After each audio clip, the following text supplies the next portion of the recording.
Should the Tennessee Titans draft a guard with their first-round pick?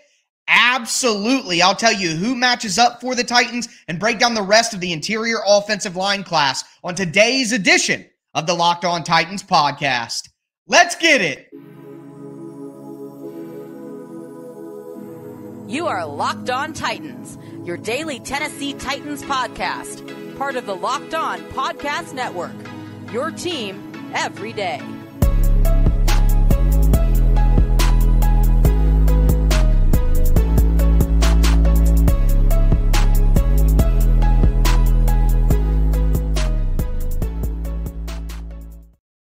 Welcome to the Locked On Titans podcast. I am your host, Tyler Rowland. Titans fans, we're breaking down the interior offensive line class in the draft. On today's show, we're going to talk about the guard prospects. We're going to talk about the center prospects as well. Before we get into it, do want to let you guys know that today's episode is brought to you by HelloFresh. Skip trips to the grocery store and count on HelloFresh to make your home cooking easy, fun, and affordable. That's why it's America's #1 meal kit. Go to HelloFresh.com/NFL60. Use code NFL60 for 60% off plus free shipping. Once again, thank you guys for making the Locked On Titans podcast your first listen every day. Remember, Monday through Friday, Tennessee Titans content on all platforms all year long and always for free. Make sure that you get subscribed and stay subscribed to the Locked On Titans podcast, where it's your team every day. Shout out to my everydayers as well who are tuning into the show Monday through Friday.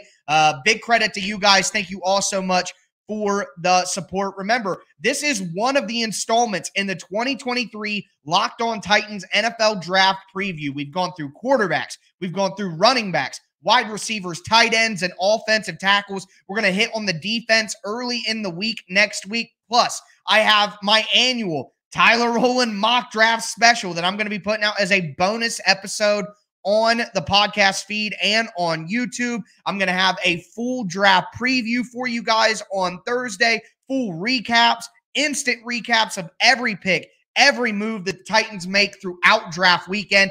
It is the best time to get subscribed to the Locked On Titans podcast. But with that being said, we got to talk about who could be that pick at number 11 for the Titans. It's a guy I felt comfortable with throughout the entire draft process. And I know picking a guard in the first round, some people may, not be happy with that positional value. But for me, you cannot miss on this prospect. And it's Peter Skoronski from Northwestern. No, I would not pick him over Paris Johnson Jr., but my God, what a consolation prize. Skoronski's 6'4", 313 pounds. He's a thick body. He's a powerful man. He's got quick feet to go with it. He's got such a strong punch in his hands, whether it be driving people in the run game, whether it be knocking pass rushers off balance when they come his direction. He's got elite football character. I mean, this is a guy that you can count on when you lay your head down at night, that he is not going to embarrass your franchise or hurt your team. He's got good balance as well. And look, we all know about the short arms thing. We've talked at length, no pun intended, about the length of his arms. And look, I think you should give the guy a shot at offensive tackle. But if the Titans see him as purely a guard, I'm fine with that as well, because I've talked about how this isn't a great draft class overall. There's not a lot of great top talent at the top. You're getting a pure first-round talent in Skoronski. And for me, with the uncertainty in this draft, that's something that I'm willing to bank on. So the short arms are going to limit him in certain ways. If guys get into his chest before he can get hands on them, that can hurt him. That can upset him. So all of his downfalls come from the short arms, but he's a fantastic football player, and I'm willing to bet on him being an elite starter for the next 10 years at guard. Outside of that, you have Osiris Torrance from Florida. Now, I don't see Torrance as a great fit for the Titans if they keep the same scheme that they've run the last few years with outside zone being the primary weapon, because Torrance is more of a power or a gap run style player. At 6'5", 330 pounds, he's thick, great wingspan. We talk about Skoronski with short arms. Torrance has a great wingspan. He's a strong guy. He'll drive you. He'll finish you after the play is over. I mean, this guy is a menace out there but he's not going to do as well in space. He's not going to be good when not going to be as good when you get him on the move. He's not a guy who does well breaking down at the second level and taking on linebackers. And those are all things that you are asked to do snap after snap in the Titans offense. So I think Torrance is a good prospect, but I just don't think he fits the Titans' current system as well as some other options do.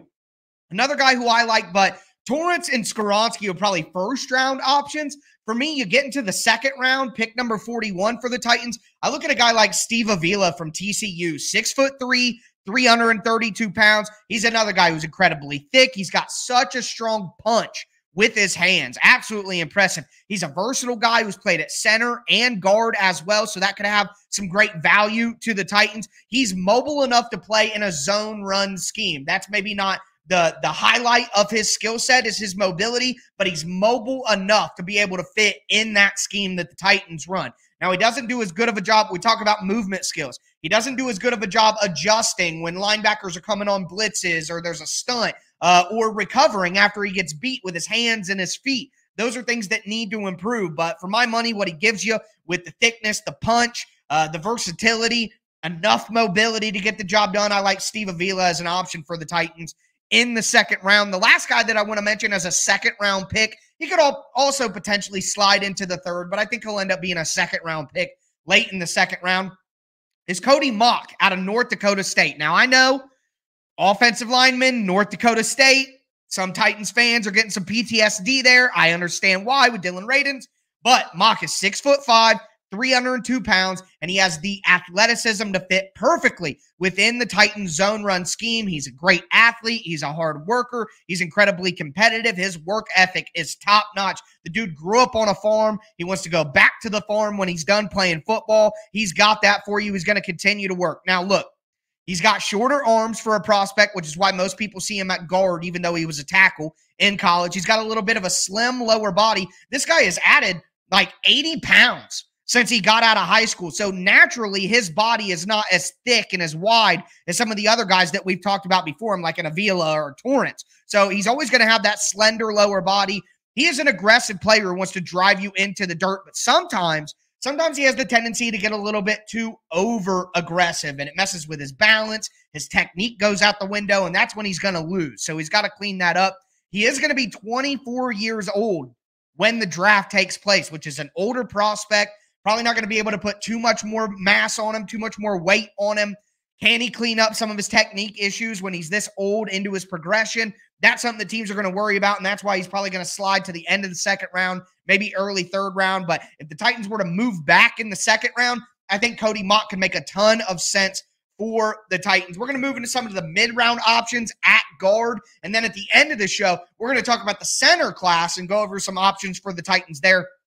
Before we get into it, though, do want to tell you guys that today's episode is brought to you by Built Bars. And look, there's something really exciting coming to Built.com on April 22nd. That's tomorrow when most of you listen to this. I don't have all the details yet, but the excitement is real, and it's something that you won't want to miss. If you know how Built works, they have the most incredible protein bars in the world, the Built Bars, and they do amazing flavor drops with unreal flavors in limited quantities for a limited time. So mark your calendars. Head to Built.com on Saturday, April 22nd, to be one of the first to discover what all the hype is about. I can't wait to see what this new flavor is. Make sure that you use promo code LOCKED15, and you're going to get 15% off your order at Built.com.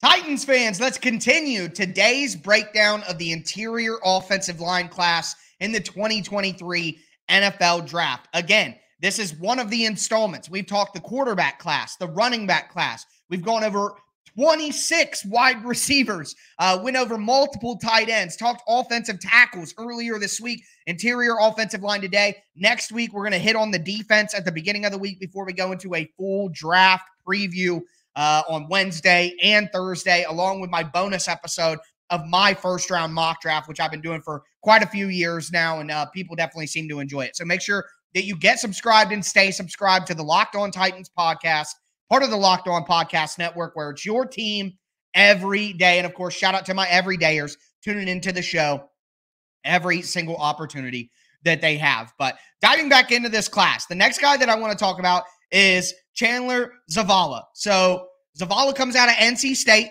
6'3", 316 pounds, and he's another guy who would fit very, very well in the Titans zone run scheme. You got to make sure that these guys fit schematically with what the Titans do. And Zavala has great size, great strength, and good movement. I mean, all of that together, that's a great option for the Titans. I'm thinking 4th round for Zavala. Listen, he's not the longest guy in terms of arms. He's got to learn how to sustain blocks and keep his hands on guys to drive him back. He's had some injury concerns. He's been able to play through a lot of them. And he, like Mock, we just talked about, is going to be 24 years old this season. So you're not really going to be able to put a lot more mass on him. How much more can you develop the guy when he's that old? How can you teach an old dog new tricks, right? Keeps coming up over and over and over again. But with that size and strength and movement ability combination, I think if the Titans move some picks around, they collect some more picks, Zavala in the 4th round or 5th round could make a lot of sense. Another guy who's, I wouldn't say similar because they have different skill sets, but in terms of where they could be drafted, I think Anthony Bradford from LSU could make a lot of sense. And I know Bradford has met with the Titans. He's 6'4", 332 pounds. Bradford is a wide man with a ton of mass on him. He is a thick-bodied guy. You know what I mean? I've said that a lot in this episode, but it's true. He simply is. He's quick off the line of scrimmage, which is very important within the Titan system, and he is a finisher. He wants to drive his man into the dirt. Now, there are some technique issues with Bradford, his hand placement and keeping it tight, keeping it inside.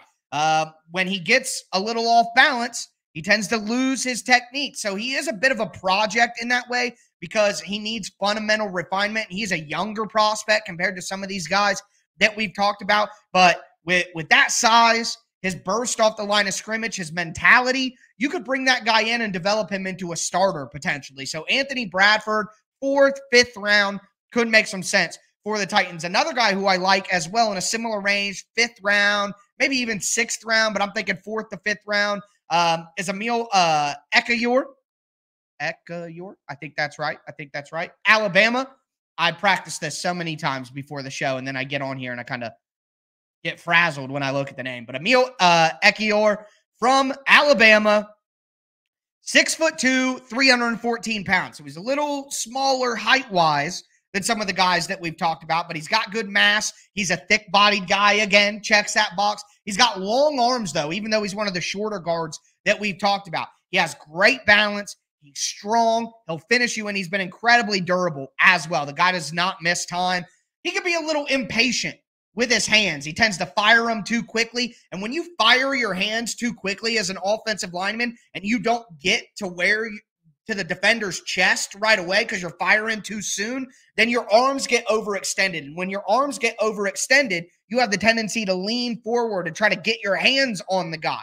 So when that happens, he can have some balance issues. But those are rare, quite honestly.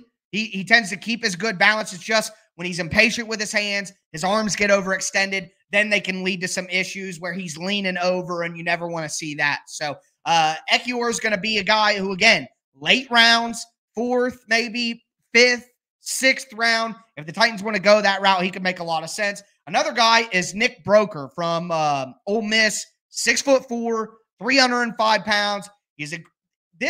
Broker is the type of guy that doesn't have maybe the natural gifts that you would want from a higher selected prospect. He's got shorter arms. He's not an explosive athlete with a lot of power to him. Not great athleticism and agility and movement, but he's smart. He's a technician.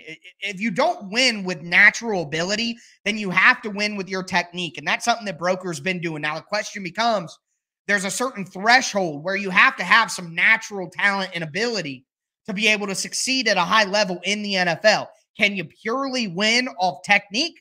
I think in the NFL, compared to other sports, you do have the ability to be a good player without some of the natural talent that some of the guys selected before you would have. So Broker is incredibly smart.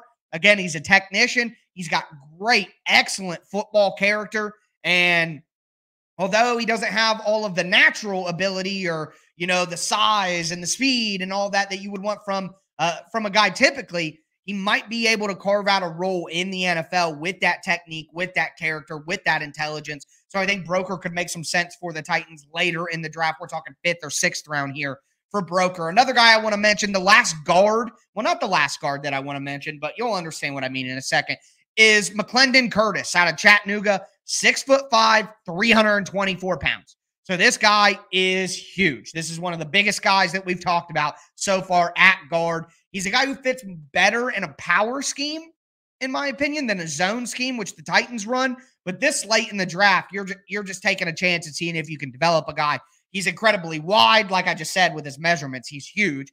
He's got an insane wingspan as well, really long arms. With that size, he's able to anchor. And what does anchor mean? Imagine taking a bull rush, okay? You're taking a bull rush. A guy is coming at you full speed, trying to push you in the chest.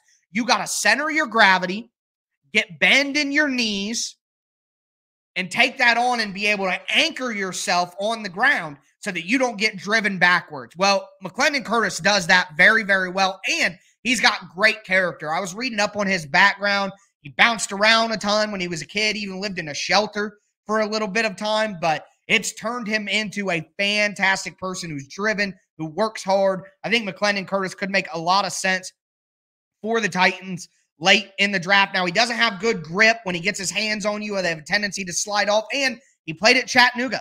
So the competition factor definitely matters, but that's why he's going to go late in the draft. So he could be for an option for the Titans late. The last guy I want to mention is a guy I think would have gone way higher in the draft if not for an ACL injury that happened prior to the combine, and it's Andrew Voorhees, or at the combine, I believe. It happened during positional drills. Andrew Voorhees, USC, 6'6", 310. He's a wide guy, very powerful. He's also agile for a guy his size, really good fundamentals with his handwork. He's got great awareness on twists and stunts and picking up blitzes. He has a tendency to give up his chest a little bit with wide hands. At times, he could be a little bit late getting to his landmarks because, he needs to keep his feet moving. And obviously, he's had some injury concerns. So Voorhees may not go into the 6th, 7th round, but he would have gone a lot higher, probably 4th, 3rd round, something like that, if he wouldn't have torn his ACL. So maybe a team takes a chance on him a little earlier than that, just because they're banking on who he's going to be when he gets back from the ACL tear. But that is my preview of the guards in this draft class. We're going to move forward, talk about the centers that are available for the Titans as well.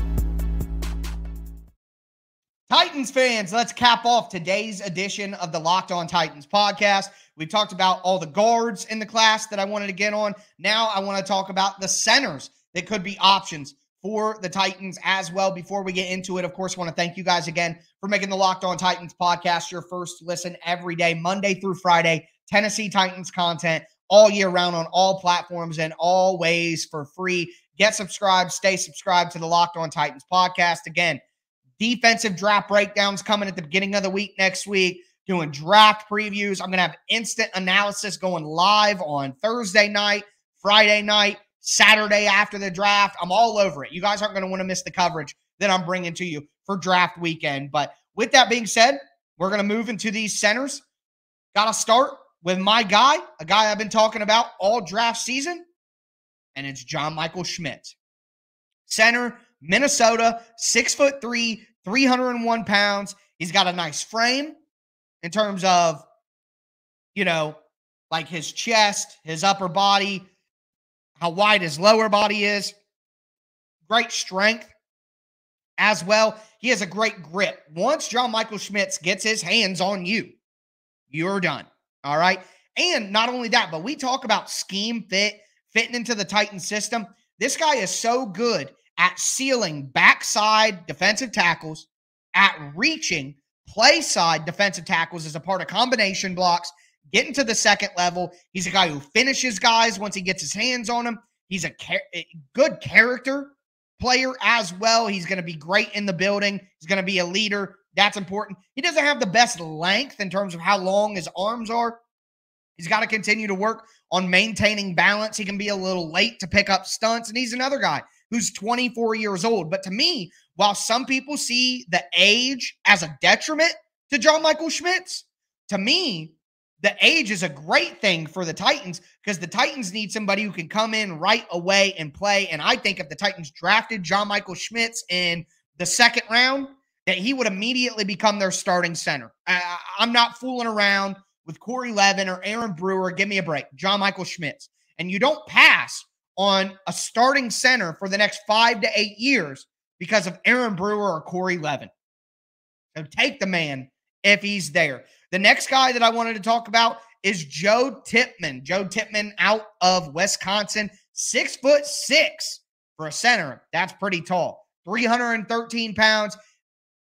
For a guy that tall and that big, he's really fluid in his movements. He's rangy. He can get out on pulls. He can get to the second level. His first step is incredibly quick. He's got good length, obviously 6'6", the wingspan to match. He's a calming presence in the locker room, considered a leader at Wisconsin. And he's a versatile guy who could play at guard as well, which, again, the Titans could choose to have him play left guard and let Aaron Brewer or Corey Levin, who I think are only centers, play those positions. Some people question whether he's too tall to play center because his pad level can stay a little high, and against guys who are at the nose tackle position driving you backwards, that could be an issue. When his pad level gets high, he tends to lose his balance a little bit, and he's had a lot of shoulder injuries, a shoulder injury on both sides. That's definitely something that's going to need to be checked out at the next level. But the next guy that I want to talk about here is Ricky Stromberg from Arkansas, 6'3", 306 pounds. He's strong. Now, this guy is a nasty, nasty physical finisher, man. I mean, woo! That's got to resonate to people when you watch his tape. It has to. He's got good enough movement skills. He's not like a tremendous mover by any chance, but he's got good enough movement skills to make it at the next level. And he is a tough man. He's just a tough dude who doesn't miss games, who wants to be out there with his teammates. And I think, again, that's something that will resonate to Mike Vrabel and the Tennessee Titans. Now, he's a guy who leans. He leans forward. He overextends. He loses his balance. And it's because the timing of his punch is a little off. We talked about that earlier. I forget exactly which prospect that we were talking about with the timing on the punch and how it can lead to balance issues and overextending the arms. But you see that with Ricky Stromberg as well. So that's something that is a technique thing that would need to be cleaned up. But I think it could be Stromberg should be there end of the second, third, fourth round, somewhere in those mid rounds. The next guy that I want to mention here is Luke Whippler from Ohio State. 6'2", 303 pounds. He is freaky athletic for a center. He's quick. So good at combination blocks, getting on a double team, climbing to the second level, stuff that you actually do within the Titans offensive scheme. He's got great vision as well, picking up blitzers, picking up stunts, seeing where guys are flowing to and meeting them at the spot. That's all super important. He's been incredibly durable during his time at Ohio State as well. Look, with Whippler, not great arm length, okay? He doesn't have great anchor. He's a smaller prospect at center. He doesn't really drive guys off the ball. He's more of a positional blocker. But I think in the third, fourth round, he could be a great prospect for the Titans to come in and be their center of the future, battle it out with Aaron Brewer and Corey Levin and see what happens. Okay? I like Luke Whippler in the third or fourth round as an option for the Titans. The next guy that I want to mention here is Alex Forsyth.